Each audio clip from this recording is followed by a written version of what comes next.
Have you ever felt exasperated because no matter how hard you try, your belly fat just won't melt? You've done crunches, you've hit the treadmill, you've stuck to your diet like clockwork, and yet that stubborn belly fat seems determined to stay, as if it refuses to budge. Here's the thing, not all belly fat is created equal. There are actually two distinct types. The first is subcutaneous fat, the layer just beneath your skin. The second, and far more dangerous, is visceral fat, which wraps around your internal organs like the liver, pancreas, intestines, and kidneys. Subcutaneous fat is mostly a matter of appearance. Visceral fat, however, is a silent saboteur. It quietly damages your body from the inside. Today, I'm going to walk you through simple yet highly effective strategies that can start reducing visceral fat in just 2 weeks. We'll also dive into how visceral fat affects your health, why just running, jogging, or walking isn't enough, and debunk some common myths that may actually make belly fat stick around. So, let's dive in. Why visceral fat is so dangerous? Visceral fat behaves like an active endocrine organ. That means it constantly releases hormones and inflammatory chemicals into your body. As a result, chronic inflammation increases, insulin metabolism gets disrupted, plaque begins to build up in your arteries, blood pressure rises, and even the risk of blood clots increases. That's why visceral fat is directly linked to serious conditions like heart attacks, strokes, type 2 diabetes, fatty liver disease, kidney disease, and even erectile dysfunction. The shocking part, even thin people can have visceral fat. Being slim on the outside does not guarantee that you're healthy on the inside. Many lean individuals still carry high levels of visceral fat, a condition known as TOFI, thin outside, fat inside. Visceral fat cells also release a hormone that causes insulin resistance. This interferes with how insulin communicates with your cells. Cells stop responding to insulin. Blood sugar levels rise. The pancreas produces even more insulin. High insulin blocks fat breakdown. Inflammation increases further. This creates a vicious, never-ending cycle. Eventually, belly fat becomes so stubborn that exercise alone stops working, and the fat continues to grow.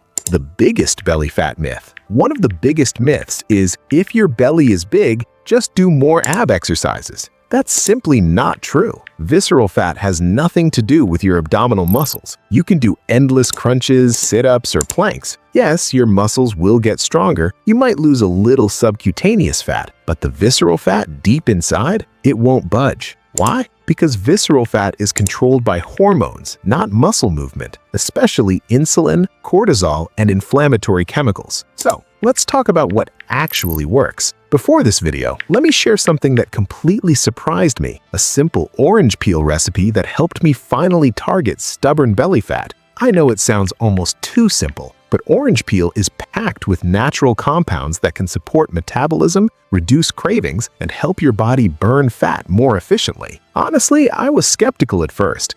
I've tried so many things before and nothing really stuck. But after a few weeks of adding this into my daily routine, I noticed something different. I had more energy, fewer cravings, and my midsection started looking noticeably slimmer. What I love most is how natural it feels. No weakness, no extreme dieting, just a simple habit that fits into my routine. Imagine turning your morning routine into a simple fat-burning ritual. This recipe works with your body, not against it, helping you feel lighter, more energized, and more confident throughout the day. This has honestly been a game changer for me. So, if you're ready to finally take control of stubborn belly fat and support a healthier lifestyle, click the recipe link in the description below and give it a try. Step 1. Intermittent fasting. Start by delaying breakfast slightly. Follow 16 to 8 intermittent fasting for just 2 weeks. That means you eat within an 8-hour window. You fast for the remaining 16 hours.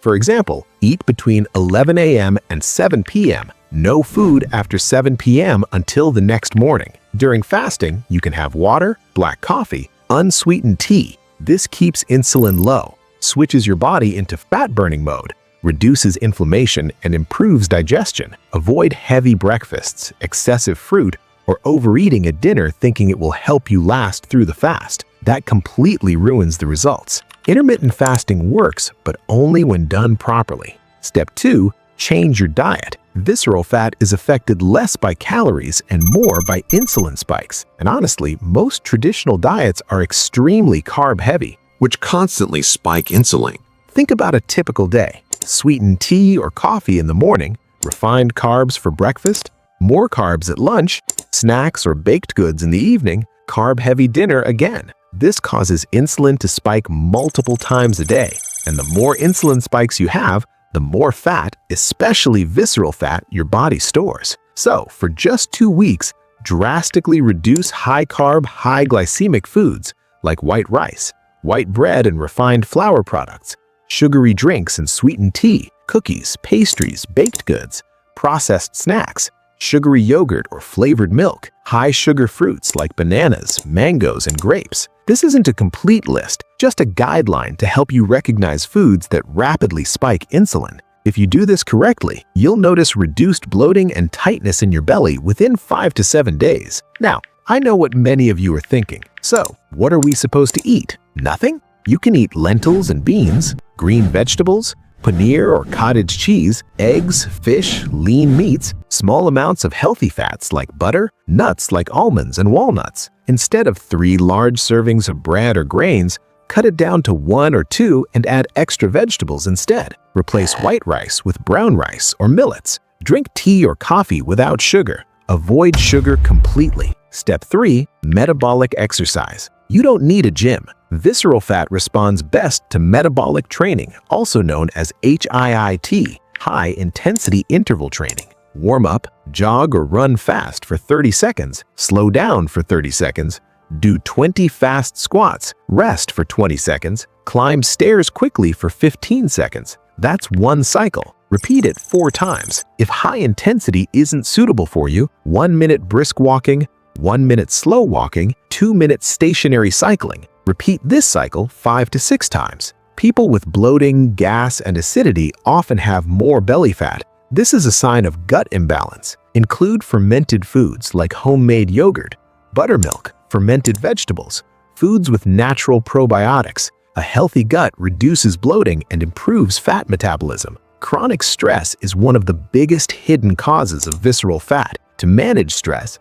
practice deep breathing for 10 to 15 minutes daily. Take evening walks without your phone. Avoid screens 1 hour before bed. Listen to calming music or read before sleeping. End showers with 2 to 3 minutes of cold water. Splash your face with ice-cold water in the morning. Use ice packs on the upper back after workouts. Cold exposure activates mitochondria and boosts fat burning. Hot showers, steam inhalation, and warm packs on the lower back and abdomen improve blood flow and metabolism. This isn't magic, but combined with diet, fasting, and exercise, it significantly accelerates fat loss. If you found this helpful, like this video. It really helps us reach more people who need this. Know someone struggling with belly fat? Share this video with them so they can start their transformation too. And don't forget to subscribe and hit the notification bell so you never miss simple tips that actually work. Track your changes and let me know in the comments, what was the first improvement you noticed? I'll see you in the next video.